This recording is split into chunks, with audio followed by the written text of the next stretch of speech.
Hello. Hello. That's right. It is YouTube time this time, all the time. If you like poetry, if you like literature, if you like cultural history, then you've come to the right place. We make podcasts about all of those things. So be sure to like and share this video. And of course, most importantly, subscribe to the channel so you never miss an upload. Since we mostly make podcasts, you can also find our shows on all the major podcast platforms. So if you found this video, but YouTube isn't your speed for regular podcast listening, head over to Apple Podcasts, Stitcher, SoundCloud, Spotify, wherever you get your podcasts, and subscribe there. All right. Hope you enjoy the episode.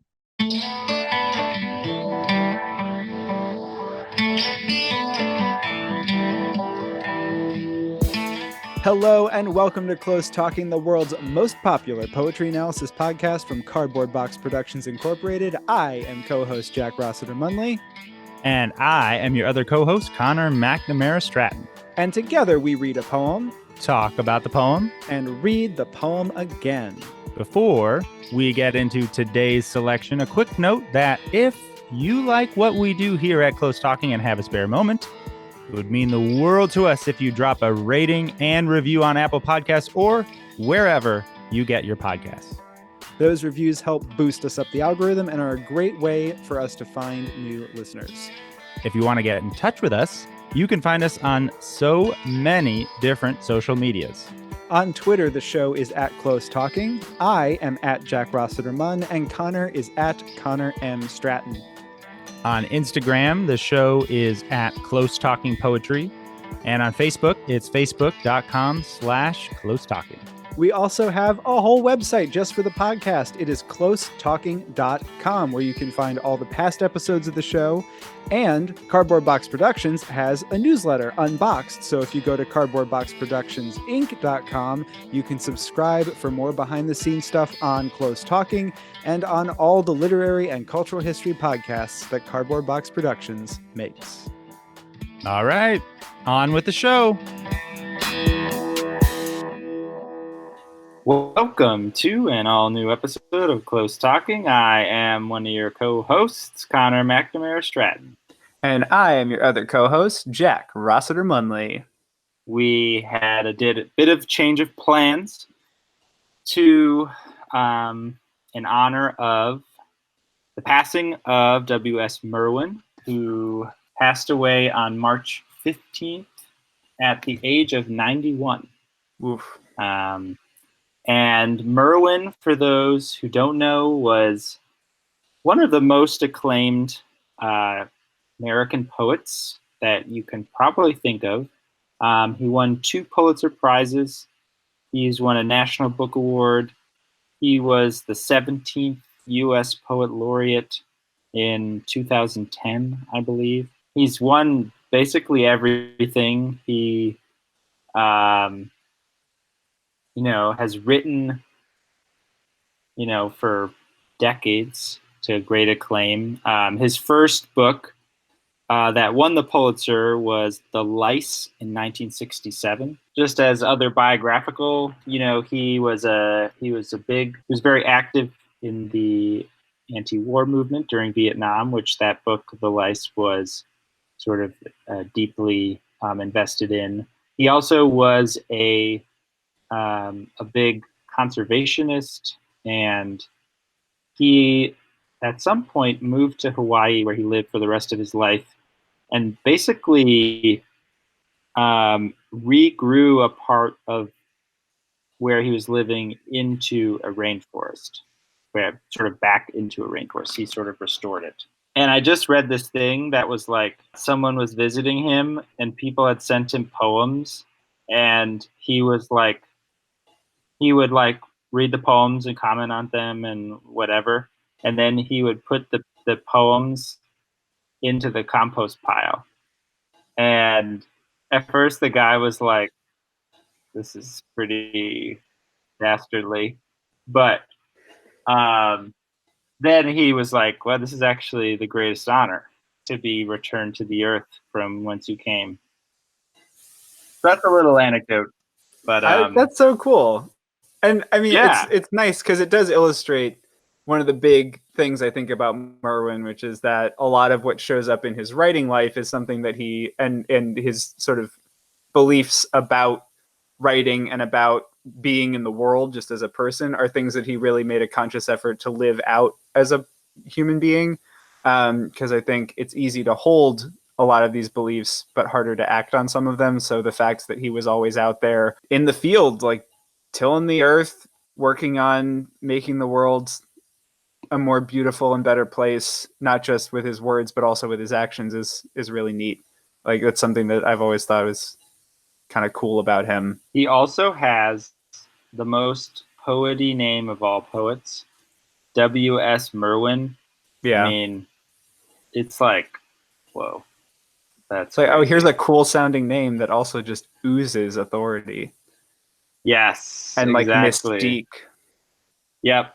but not in a harsh way. It's a very smooth W.S. Merwin. Lots of nice round sounds in the S. Yep. And so the poem that we picked is very on the nose, but it's also one of the poems that he's most well known for. So we thought it would be a good one. The title is called "For the Anniversary of My Death," and he wrote it when he was in his 30s. So it was probably the 60s, and it came out in the Lice, which was published in 1967, I think. Here it is. For the Anniversary of My Death by W.S. Merwin. Every year, without knowing it, I have passed the day when the last fires will wave to me and the silence will set out, tireless traveler, like the beam of a lightless star. Then I will no longer find myself in life as in a strange garment, surprised at the earth and the love of one woman and the shamelessness of men. As today, writing after 3 days of rain, hearing the wren sing and the falling cease, and bowing not knowing to what. I like the way you read that just now. Oh, thank you. That was particularly nice. I really like the way that you put together the bowing and knowing sounds at the end, the hearing, all the INGs that come in there. The way that you read it, I thought really accentuated those in a way that I don't know, I would have thought to accentuate them when reading. And I thought that was really cool. Thank you. I have thought a lot about the sounds in those two lines. I'm And astonished, shocked, I tell you. I have a lot to say about them. I can't wait.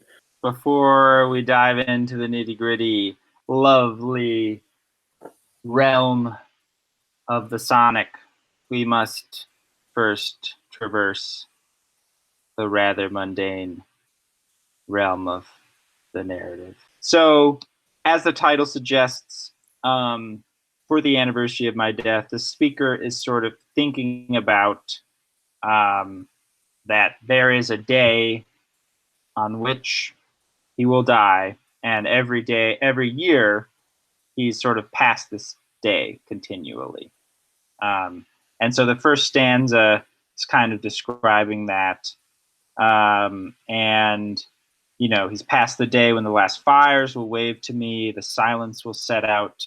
The silence is compared to a tireless traveler who sort of the silence which begins when he dies and which will go on. And then the sort of the second stanza, then I will no longer find myself in life as in a strange garment, sort of describes like, you know, what will no longer be. And, you know, and sort of the way he describes it in crude terms is one of surprise and one of sort of like estrangement. So he compares, you know, finding himself in life, and that's compared to being in a strange garment. Um, and then he kind of goes back to, or he sort of, he started out pretty big thoughts, talking about death, talking about life, we're talking about abstract mortality, all these things. And then the poem ends by kind of zooming into the very, very present moment. As today, writing after 3 days of rain, hearing the wren sing and the falling cease, which, we get the speaker sort of at the writing table, writing presumably this poem. And then we sort of end on a very hard to put this in the basic plot, but a line of uncertain meaning, and bowing, not knowing to what, which I think could go a few different ways. But yeah, that's kind of the gist of the poem, I think. I concur wholeheartedly. So yeah, I don't know if there's a particular place you want to begin, but I have one thing that jumped out at me that I'm sort of curious about. We got to go there. Excellent. So this is a little more big picture question, not quite down to the sound level. But as you pointed out, he starts off by talking about life with this sense of estrangement. And he calls it a strange garment. And that when he's talking about being surprised, that's, in life as in a strange garment, surprised at the earth and the love of one woman and the shamelessness of men. Like, there's a lot of stuff this guy's surprised by in life. And usually we think of death as the more mysterious or surprising, unknowable experience. But really, the way the poem sets this up to me is that both life and death have a lot of surprising, unknowable, weird, things going on in them. And the experience that Merwin is trying to describe is this strange mixture of life and death, where you're in life passing the day of your death. So there's that kind of mixture going on. But particularly, I was curious about the fact that both life and death are described with this kind of unease and mystery mingled into both of them. Because I think the easy thing to do would be to try to contrast the two of them entirely, where life is what I know. It is my familiar environment. It's the people I love, who I see every day. And then death is this strange thing that will happen where I don't see them anymore, or my entire routine is completely torn apart. But he goes for this subtler distinction. And I'm curious what your thoughts are on the way that this idea of mysteriousness and unknowability, which comes to a point at the end of bowing, not knowing to what, how that plays out in the poem in relation to both life and death. Yes. Wow. That is a very good and big question. I have a few thoughts. Yeah, one initial thought, which is not my own, as I was sort of reading about him, in the sort of Poetry Foundation's overview of Merwin, one thing that they note is that a recurring theme for him is man's separation from nature.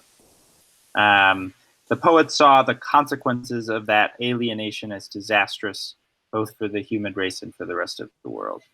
So I think, that there's an element of that here when you talk about the surprise in life, or the separation. We're not going to go into his whole body of work, but this seems to be one example of at least a texture of that, where it's not just death that is the sort of separation, that there is this kind of condition of being in the world, and probably being in the world as we've sort of constructed it, or the particular problems of our society, or something that have, separated or alienated us from our own lives and the world around us. And that speaks to a little bit, I think, maybe his investment in, restoring the natural world, or something as a kind of a way to resolve that alienation. Here, though, it does seem like it's a less pained separation. It's surprise, I guess, which is not necessarily. It's like, oh, Wow, the earth. One woman loves me. Men are shameless, which are all, I guess, true. No, And and so, particularly in the context of a poem in a book largely grappling with what was going on in Vietnam and the U.S. involvement in the Vietnam War, the shamelessness of men takes on a particularized meaning. I think it yeah, works independent of that specific context as a statement in the poem, but knowing that this is part of that collection put a point on that for me. yeah. I think one thing that has interested me about this poem, which may be a way to answer your question, although I'm not exactly sure, is that what's kind of like a little brain bender of the poem is like he is sitting here alive, and for us, he's sitting in the way back, and is sort of being like a not just imagining his death, but like situating his death as like something that's already been prefigured or like is already kind of happening. It's like every year he passes the day of his death. And so there's a kind of circling that's happening. And it gives me this feeling of like you're living, or he's living, with his death, I guess. Like that's a part of the way that he's in his life, I guess. So that death for him is not necessarily, or not just something that one, you know, that happens at the end of one's life, but that it's a presence, and a kind of alienating presence, perhaps, or surprising presence, while one is still going on in their life. Very into it. Love it. Super into it. Gives me a couple of different thoughts. Yeah. The first of which is that I'm really glad you said presence, because it got me thinking. Okay. That because what he's essentially reckoning with is this like really difficult to pin down idea that is one that also shows up in most memorials, which is the presence of absence. And so in thinking about death while alive, you are thinking about how this big absence of death is present in your life conceptually. And I think the conceit of the poem, the title for the anniversary of my death, is a really smart way of making that juxtaposition concrete. It takes this big thing, which like we all think about death sometimes, but he turns it into this very specific, one day I will die, and that day happens every year. Like I remember Steve Jobs died on my birthday, and I thought like every year my birthday is now the day Steve Jobs died. Yeah. It's like that kind of weird thing that happens. But specifically with this idea of the presence of absence, it's one that was discussed explicitly by the designers of the 9/11 memorial, which I also think is an interesting way that this idea has been made physical. And I also always think about 9/11, but that's a separate issue. But the way that they designed it, so nothing was built up where the towers once stood. And in fact, where they are, there are these reflecting pools that are dug down into the earth, and there is water that flows down into them. And that whole stretch of lower Manhattan, where everything is built up at least 20 stories, is forever vacant. And that area of the skyline, there's forever the hole that is Twin Tower sized in the New York skyline. And it makes physical, through those buildings, absence, the presence of what happened there. And something kind of similar is done at the Oklahoma City, the memorial for the Oklahoma City bombing, where it's more temporal. So at the front of the memorial, you walk in through, and the time is marked as the minute before the bombing. And I believe on the other side is the time, the minute after. And so it kind of marks that as like this interesting temporal space, where, again, you're similarly being taken out of your regular existence, and it makes the absence that those minutes rendered more present for you. But in thinking about being absent from the world, he makes that present for you in this poem. And he does it by giving it form in a temporal sense. He turns this day as you were saying, it's like a predestined thing in a way. But by taking that concept and making it something, you're right. It makes the absence of death present in a different kind of way that you can almost then begin to access it and reckon with it, which is what he does. And I think it's particularly interesting that at the end, where he's talking about bowing and not knowing to what gets his attention is he's writing, after 3 days of rain, hearing the wren sing and the falling cease. It is in fact the absence of the falling rain that has become so present that has caused him to take notice. So that kind of fit in along with what I was thinking. Yeah. No, I think that's really right. It's such an interesting, as a side note, way to talk about, like, I don't know, just a great description of the end of rain. I don't know. It makes the sound of rain, its action of falling. Yeah, and then cease is just good. Sounds good. It's a good unexpected way to describe it, because there's a lot of, I mean, you know, the raindrops, constant drumming stopped is just such a like lame way to say it. I think it was Merwin who said that a poem's done because you can't change any word in it or something like that. He has a quote that's something along those lines. And I think it really fits this poem, where you can look at almost every single word and phrase within it and just think that's got to be the way it is for this poem to work the way it does. And I think that, the way that present absences is also in the first stanza a lot. So, the way that death is kind of embodied by silence, who's the sort of tireless traveler. And so here we have, the absence of sound again being made into a thing that is present. And then we have this great line, like the beam of a lightless star. So we're sort of asked to imagine a star that has no light, that is somehow shooting some kind of beam out, even though it wouldn't have any light to beam, if that makes sense.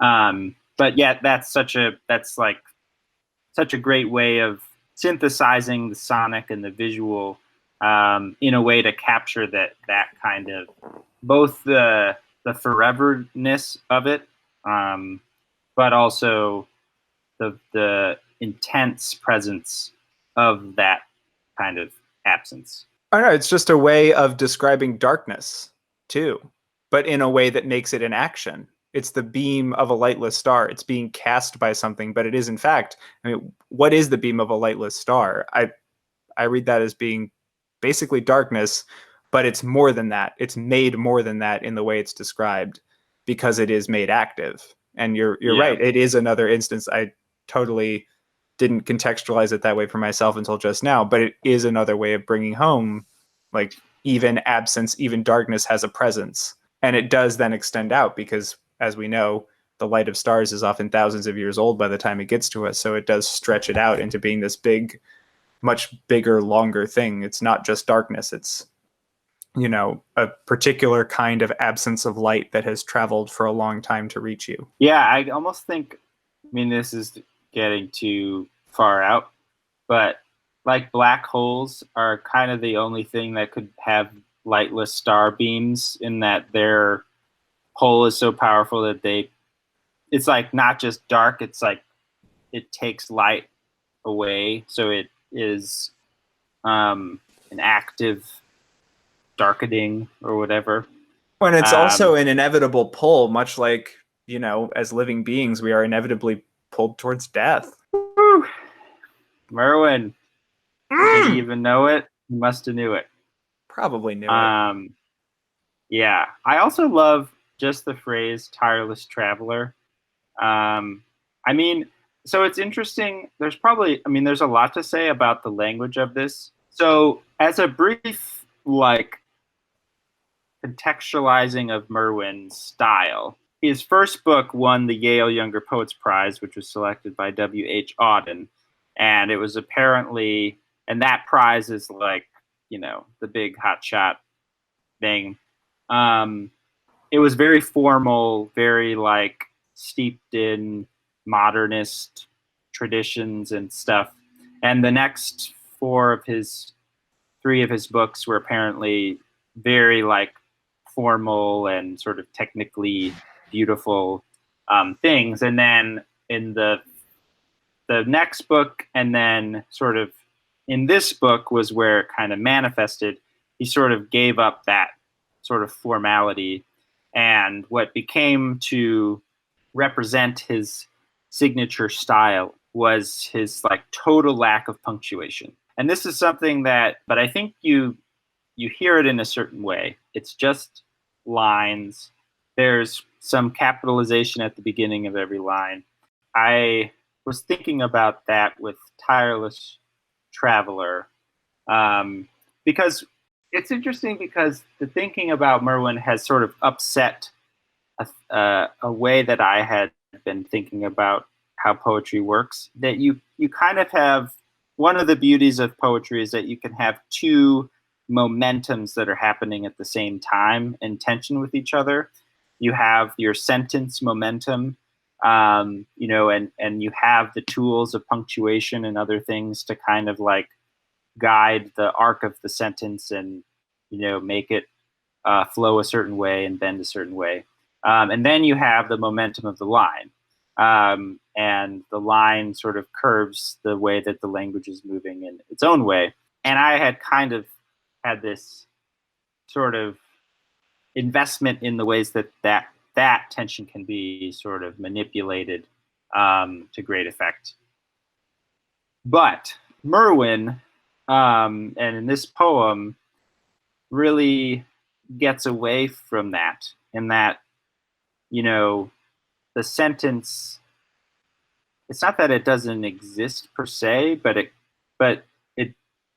doesn't have the same specific force, because you don't really know when a sentence ends. And so the line becomes the much more dominant shaper of the poem and its momentum and its meaning.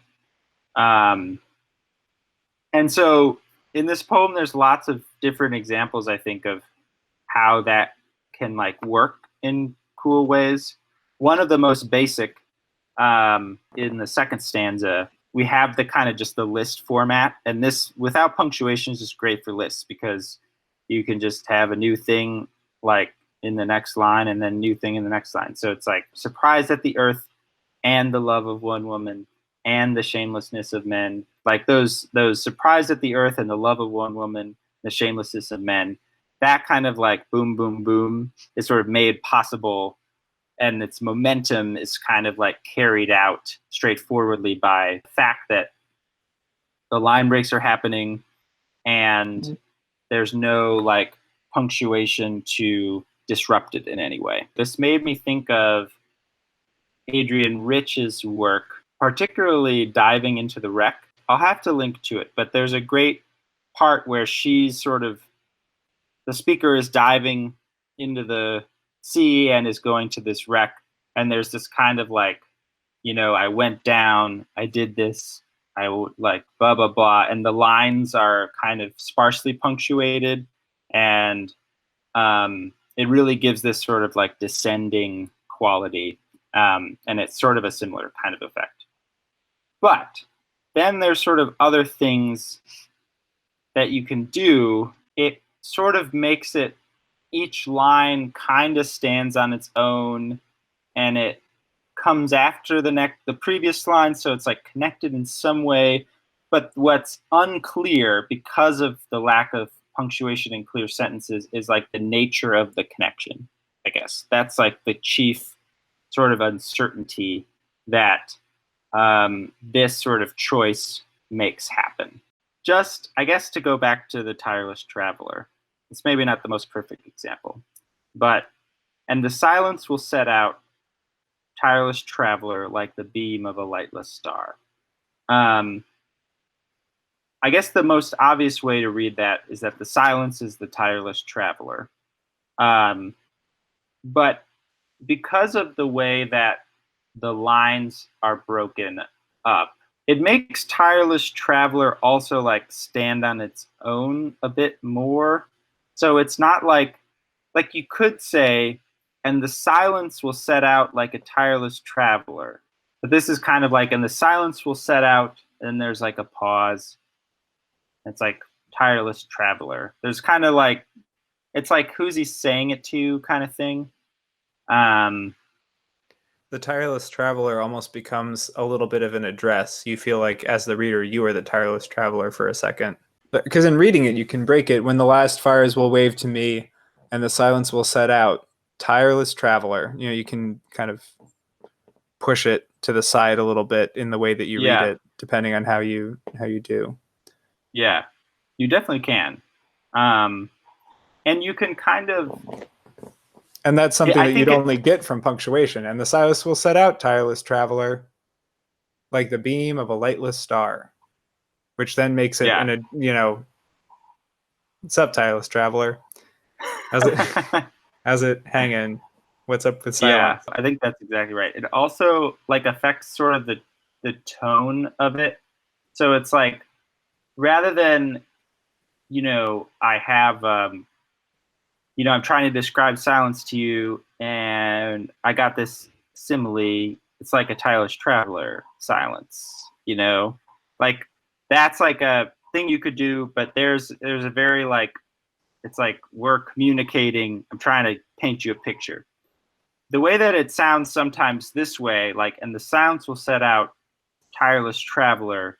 It's like it's almost it could be for sure an address, and it also could be like to himself, and it's like reflective in some kind of way. Totally.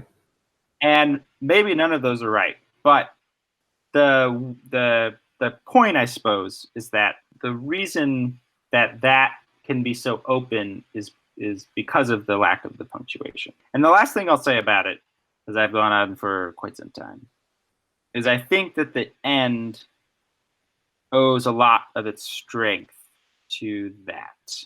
I have a maybe thought. I'm here for it. Okay, so I guess to me the clear way, or one of the most plausible readings of the last line in bowing, not knowing to what, is that the speaker is bowing. And in some ways I imagined the kind of hunched over person at the writing desk or something. And then that's kind of being like made figurative to like, you know, you're writing, or you're just like thinking about towards death, and you don't really know what death is. So you're kind of making a gesture to it in the form of a bow or something. But it's just interesting the way that the thing goes. It's like, as today writing after 3 days of rain, hearing the wrens sing and the falling cease, and bowing not knowing to what. Like, there's a moment in which the bowing is not the speaker necessarily, and is kind of like something the speaker hears, because it comes right after and the falling cease, which is something that the speaker hears. I don't know. I don't think that's really true. Well, I think you put your finger on something that's very interesting about that, for sure, which is that it is so far removed. It feels like a many-claused sentence, and that's the end of it. And you almost find yourself tracing your way back to like, wait a minute, bowing and not knowing to what? What? What's happening? Because it really starts back with surprised at the earth and the love of one woman and the shamelessness of men. As today, oh, so it's like still surprise. So like, as today, writing after 3 days of rain, and then it extends it again, hearing the wrens sing, and then it extends it again, and the falling cease, and bowing not knowing to what. So it's like reflected back about 4 times till you get to the surprised, which is where that part of the poem feels like it gets going, and it carries that momentum through. As you were discussing the different kinds of momentum that you have in the poem, there's the lines, and then in punctuated poems you have sentences or punctuation that break up your momentum in different ways. Here it's just one momentum flow through all of that, which I think gives it a particular feeling when it gets to that last line, and it just kind of ends at the end of the poem. Yeah, it makes me think of the thing that's cool is like the I appears in the second stanza, the first line, and then he finds himself in life. as in a strange garment. And then the eye disappears completely. Like, and it's just so weird to say as today writing after 3 days of rain. It's like, or like you would just say like today when I was writing or something like, or like, and when I wrote or something like that. And again, to sort of like get rid of the I at the end and bowing, not knowing to what. There's like a total, removal of the self. The sentence is very weird. And if you read that, I think as like a normal sentence, like in prose, you'd be like, bad. I think. Well, I mean, first you'd run out of breath, right? Unless you're Michael Phelps with like the lung capacity of whatever he has the lung capacity of, baby seal probably. Like you're going to be struggling for air. Yeah.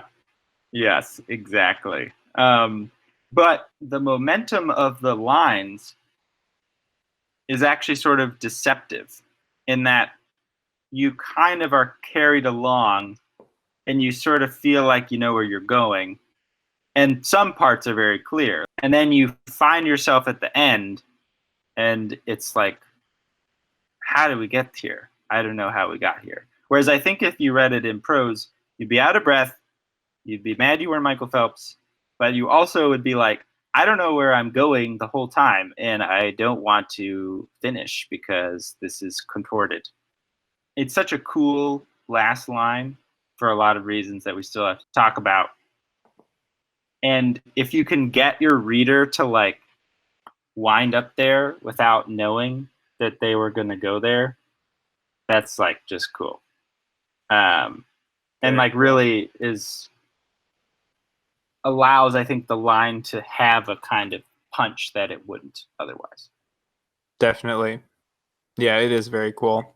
So all this talk about the way that the lines are used, not necessarily in lieu of punctuation, but they're kind of all you have to break up the flow of things or to alter the momentum. Something I realized is that this is a decently short poem. It's 13 lines, and 4 of them start with the word and. And I don't know if this is because we recently talked about Ray Armantrout's poem, and so I'm thinking about those connective words in a whole new way. Congratulations, Ray Armantrout. That's like kind of the point of her poetics, as I understand it. You think about language like that, so you did it. You've restructured my brain, and now I can't unsee even the simplest connective words. Wow. But yeah, it was just interesting to me that and is almost always at the beginning of lines. It's not at the end, and rarely, I think there's one instance where it shows up in the middle of the line, which is at the second to last line, where instead of breaking that line with the next and in a list, it is in the middle of the line, hearing the wren sing and the falling cease. I don't know if there's anything there. It's just something that jumped out at me as soon as I was thinking about where lines start and what's going on, because that's, it's a lot of lines. It's almost a third of the lines start with the word and. It is a lot of lines. So I was reading in my research for this wonderful poem and found this essay about the lice, because I think in 2017 it was the 50th anniversary of its publication. And there's an essay on the Poetry Foundation by Adrienne Raffel, and she's talking about a different poem. And so she's kind of was like reading through it and blah, blah, blah. And then says, there's just enough connective tissue to hold all possibilities at once without the poems falling into ambiguous mush. But there is not one definitive reading. The lack of punctuation keeps readers in perpetual suspension, stable instability. I think is a good way of putting it. And with the question of and, I think part of what it does is, part of it could just be a way of solving a problem that he created by getting rid of punctuation. Is like, how am I gonna make this like not total nonsense or like so opaque? And so keeping certain things clear really helps like reintroduce a level of cohesion. And so like having the ands at the beginning sort of makes it clear to the reader that this is the beginning of a new clause, you know, or a new like phrase or whatever. And so because, you know, if you have a like a properly punctuated sentence, you can do all sorts of crazy things at the beginnings of lines and confuse the heck out of readers. I mean, some people are displeased about it, but you have a lot more wiggle room because the reader can, if the sentence is properly constructed, you can read that eventually. You can get there. But if you don't have the sentence to fall back on, you can get away with less, I think, clarity, at least in that level. I think that's very cool.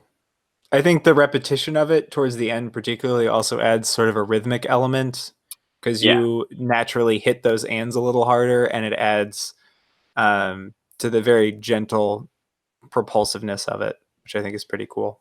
I think you're right. Okay, this last line is so good. I think it uses almost every O sound, maybe all of them, but at least a lot of them. This is going to maybe sound a little wonky, but it's like goes down in pitch almost. Okay, and bowing, not knowing to what. There's like ow, which is kind of like a little higher, at least like when I say it. It's like it's harder to say bowing, like, you know what I mean? It's at the top of the, you know, bowing's at the top of the back. Bow. We're gonna ruin this line. And then not is kind of like still up there, but not as up there as ow. And then knowing, we have our O, which is kind of like in the middle, I think, the O sound, classic O. And then we have oo, two, which is lower still. Ooh. And you can get low with oo, but then you have what?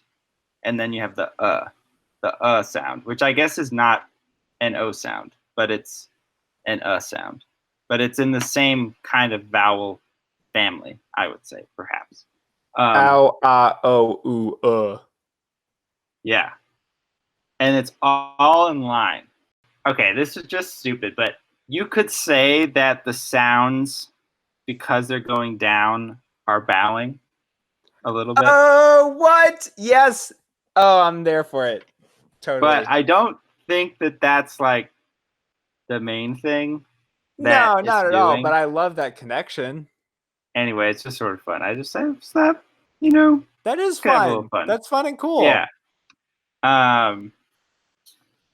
But I think that it's okay. One thing that's super great about this poem is I feel like, and this is like a little moment of sermonizing, but free verse and like, you know, poetry, contemporary poetry often doesn't have like rhyme schemes or like pure meter, you know, it's not like sing-songy, but it doesn't at all mean that the sounds of it, you know, like have become any less important, or that like intentional musicality becomes any less important. And I feel like this is such a good example of like the sounds being so perfectly constructed and so like not drawing attention to like themselves. Like you can just say and bowing, not knowing to what. It's like, not that I've heard that before. I mean, it's a weird way of saying it, but in a good way, but not in like a way where it's like, oh, you clearly did that to rhyme, you know, love and glove. It's like, come on, we've all been there. I don't know. And it's, I think what's interesting, and also because the previous line, hearing the wren sing and the falling cease, this is something that you were pointing out with the ings, it's like hearing, sing, falling. Cease has the E sound a little bit, bowing, knowing. There's in between the O's, there's the ings that are happening. And then there's these R, like hearing and wren kind of like complement each other really nicely.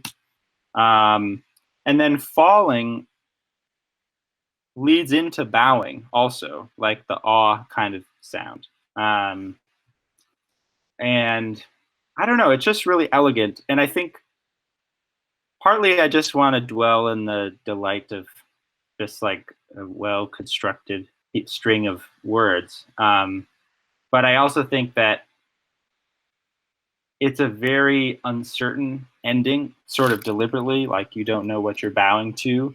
And there's an interesting definitiveness in the sounds of the language, like it's so well made. And I think that those go together, like in tension with each other really nicely, where you have something so certain and like perfectly put together, and the content of it is like, whoa. I feel like a lesser poet, and probably myself at one point, would be like, oh, I have uncertainty, or like, I don't know, like things are fraught right now in the content, so I should make the language really jagged, or like really, like I should, mime the content in the form or whatever. And I feel like this is a great instance of where the opposite is working so well, where the form is like very beautiful and well composed, not to like, it's not overwrought, but that very sort of like well constructedness allows, I think, you to perceive just the total uncertainty of the ending. I guess that's it. Yeah. I think that's really well stated, because it is so much that it's not flowery and it's not overly precious about its subject matter, but the poem, as you said, it's very elegant. It feels almost effortless in the way that it moves. And to juxtapose that with this kind of subject matter creates something very powerful and creates a lot of room for more meaning than as you're describing, a poem that takes itself more directly against the subject matter. Okay, we're talking about death, so I need all my really big and impressive harsh words and like scary stuff. I'm, thinking about hard time subjects. I need those, real tough words like elemental and eternal and cosmic. And this kind of goes about that business, but in a much different way that is, at least for me, more fun to interact with. I have just two quick final things, which are that one of Merwin's other great poems is also about death, and I think tackles it in a similar way, but it's his incredibly short poem, Elegy, the entirety of which is elegy. Who would I show it to? Which I feel like also gets at that idea of like presence of absence. You write the elegy to commemorate someone, but the person who you might most want to hear it, or to who you are trying to conjure through it, isn't there anymore, and that's the whole reason that it exists. And then because I have the book, The Lice, it does start with this quote from Heraclitus, which I think is really cool and also touches on a lot of what's going on in this poem, which, and this is the quote: "All men are deceived by the appearances of things. Even Homer himself, who was the wisest man in Greece, for he was deceived by boys catching lice. They said to him, 'What we have caught and what we have killed we have left behind. But what has escaped us, we bring with us.'" Whoa. Which, again, there's a lot going on in there, which is maybe a whole separate episode of Close Talking. But the message there that both what these boys are saying is that the lice we didn't catch are the ones we keep carrying on our head. But what Heraclitus is saying is that Homer, who was told this anecdote, was deceived, and that in fact what they caught and killed they also carried with them, which in the context of a book about Vietnam, this book hadn't been released, but The Things They Carried by Tim O'Brien is one of the quintessential literary statements reflecting back on a Vietnam or a war experience. And it very much is about, there's a short story in there literally about the physical things that soldiers carried, but obviously the implication is that it's not just the physical things, but it's the stories and the experiences that get carried beyond. You don't just kill and leave behind. And I think that this poem, in grappling with the subject of death in the way it does, takes that view of kind of existing seriously. So yeah, just because it's in that book, I think that quote that opens the book is useful in kind of contextualizing, thinking about this poem. And I recommend the book. Check it out. It's a good book. Great book. And I love that quote. Yeah. Wow. A lot to think about there. A lot to chew over. A lot to think of there. Mm. Should we read it again? Yeah, let's read it again. I'll read it again. For the Anniversary of My Death by W.S. Merwin. Every year, without knowing it, I have passed the day when the last fires will wave to me, and the silence will set out, tireless traveler, like the beam of a lightless star. Then I will no longer find myself in life as in a strange garment, to prompt at the earth and the love of one woman and the shamelessness of men. As today, riding after 3 days of rain, hearing the wren sing and the falling cease, and bowing not knowing to what.